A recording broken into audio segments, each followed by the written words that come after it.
జరిగి 10 ఏళ్లు అయిందని నేటికి రాజధాని రాష్ట్రంగా ఆంధ్రప్రదేశ్ ఉందని ముఖ్యమంత్రి చంద్రబాబు నాయుడు ఆవేదన వ్యక్తం చేశారు. దీంతో తెలుగు ప్రజలు అనేక ఇబ్బందులు పడ్డారన్నారు. 5 ఏళ్లు 3 రాజధానులంటూ గత వైసీపీ ప్రభుత్వం నెట్టుకొచ్చిందన్నారు. దీంతో రాష్ట్రానికి రాజధాని లేకుండా చేశారని విమర్శించారు. మంగళవారం ఆంధ్రప్రదేశ్ అసెంబ్లీలో గవర్నర్ ప్రసంగానికి ధన్యవాదాలు తెలిపే తీర్మానంపై సీఎం చంద్రబాబు మాట్లాడారు. టీడీపీ వ్యవస్థాపక అధ్యక్షుడు విశ్వవిఖ్యాత నట సార్వభౌమ ఎన్టీఆర్ తెలుగు జాతి గౌరవం పెంచారన్నారు.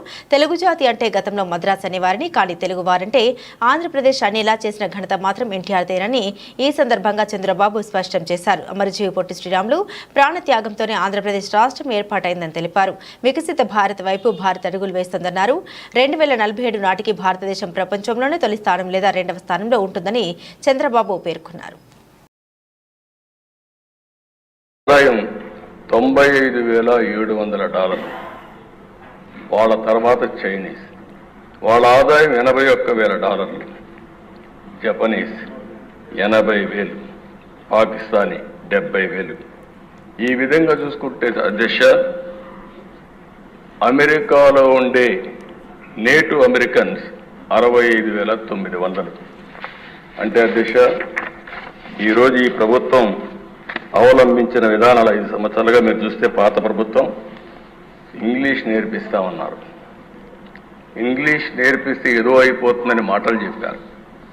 కానీ మారుమూల ప్రాంతాల్లో ఉండే మన సరైన టీచర్ లేకపోయినా చదువుకున్న వాళ్ళు ఈరోజు ప్రపంచంలో హైయెస్ట్ ఇన్కమ్ సంపాదించే పరిస్థితికి వచ్చారంటే అది భారతీయుల యొక్క శక్తి సామర్థ్యం.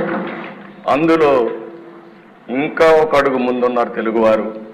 దానికి గర్వపడుతున్నానని చెప్పి కూడా నేను మీకు తెలియజేస్తున్నాను.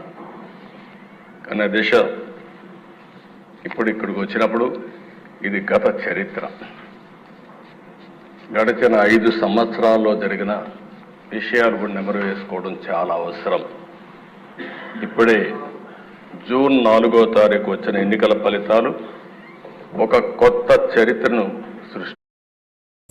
పక్కనే ఉన్న బెల్ ఐకాన్ని క్లిక్ చేసి యాక్టివేట్ చేసుకోండి.